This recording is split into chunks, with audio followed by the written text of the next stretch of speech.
96.7 KCAL rocks. The thing I look forward to after the weekend of sports is happening is talk to our guy, Pep. Pep, what's going on? Yo, Patrick, man, this is what I look forward to as well, man. Jumping on Monday morning, especially after a big weekend of NFL football. And I think there was two really big games that happened. One of them, I'll start with the Steelers and the Commanders with our guy Jaden Daniels, the pride of Cajon High School, the Heisman Trophy winner, in his showdown with Russell Wilson. Let Russ cook. And Russ was cooking, man. Like, this Pittsburgh Steelers are for real. They are legit. They came away with a 28-27 victory against the Commanders. Washington still looks like a playoff team, but Pittsburgh, at least for me, surpassing expectations. I think they're better than what people thought this season.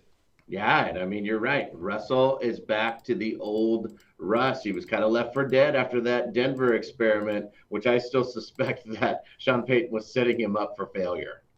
Yeah, you know what? And I was going to ask you this too, because you know better than anybody else. You're a Seahawks fan, and Russ obviously was very good for them.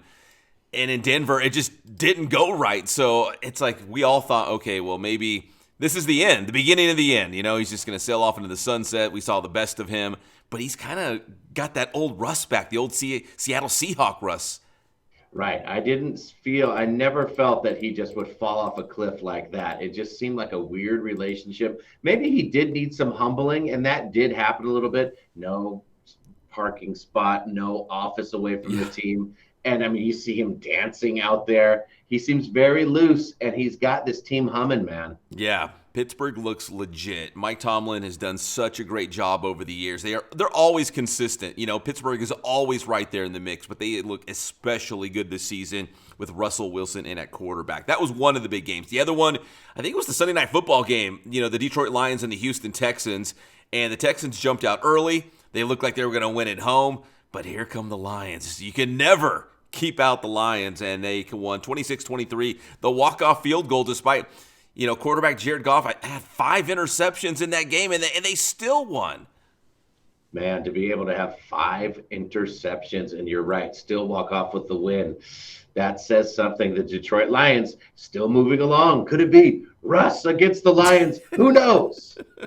That's kind of what I was thinking, you know, Pittsburgh versus Detroit in the Super Bowl. I guess it's possible, but still got a lot of football to play. Hopefully my 49ers will be in that conversation when it's all said and done. They go on the road. They beat Tampa Bay 23-20. Brock Purdy actually had a very strong game. He had over 350 passing yards in that one. We saw the return of Christian McCaffrey. We also saw, you know, some tempers flaring on the 49ers sideline between Deebo Samuels and the holder. Was the holder the long snapper?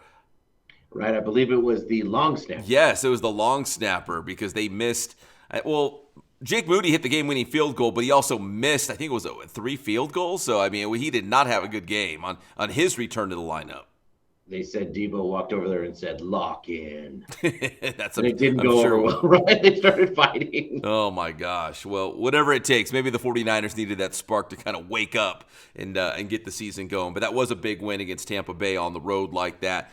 The Chargers with a huge win against the Titans, 27-17. So they're now 6-3 on the season. They now have more wins than they did last year. And I love this stat, Patrick. Since 1990, the Chargers are only the 4th team to allow 20 or fewer points in their first 9 games of the season. So long gone are the days of Antonio Gates and Stan Humphries and Natron Means. This Chargers team, we've talked about it before, is built on defense.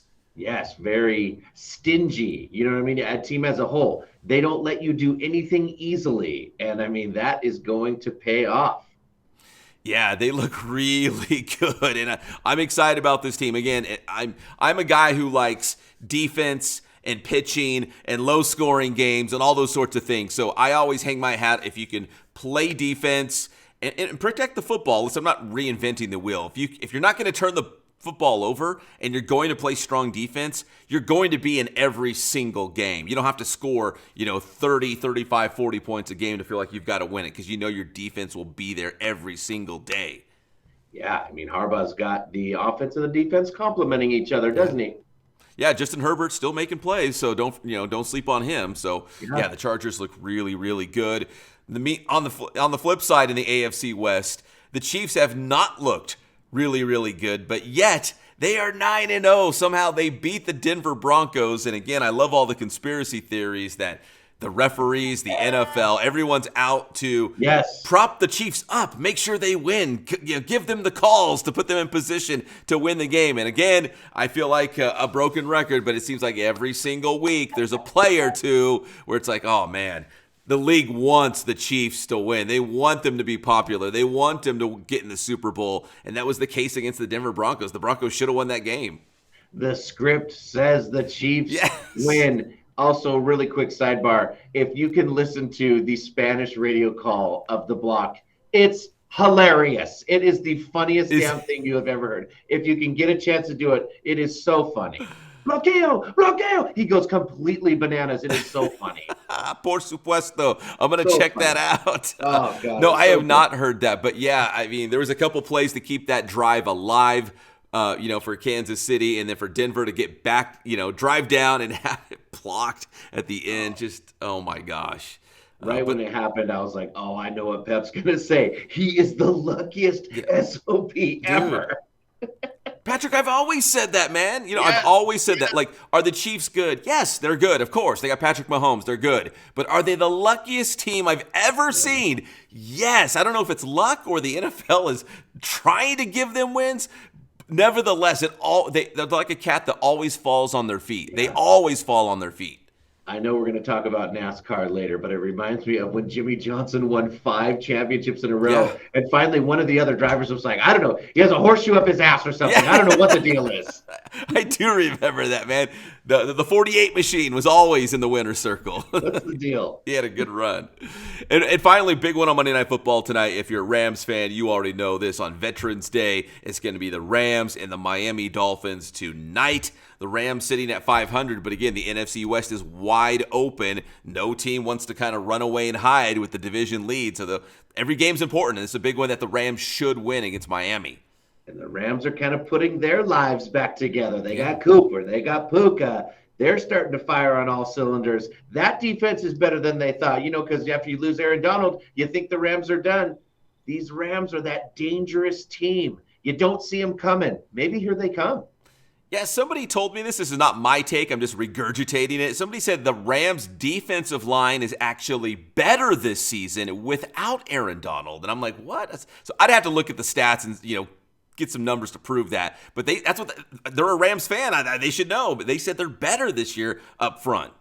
Well, I watched that interior defensive line sack Geno Smith at least 7 or 8 times. Yeah, unbelievable. Yeah, so the Rams are looking good. Big one tonight on Monday Night Football. Patrick, real quick, college football. Man, what a weekend. We just had our first look at the 12-team playoff.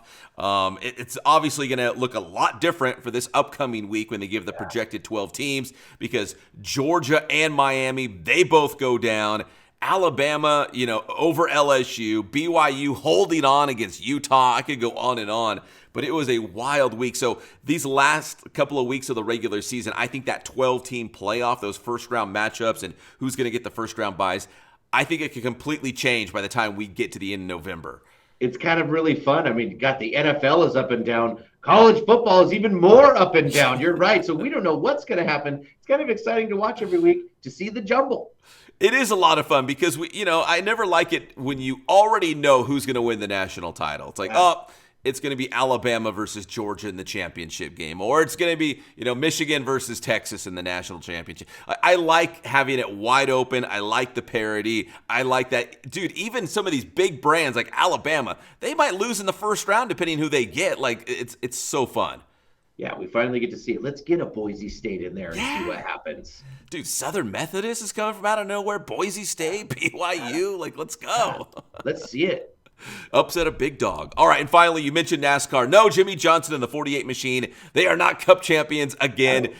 In 2024, it is your guy Joey Logano winning at Phoenix. Final race of the season for the Cup championship. That's his 3rd Cup title. So, Joey Logano, congrats.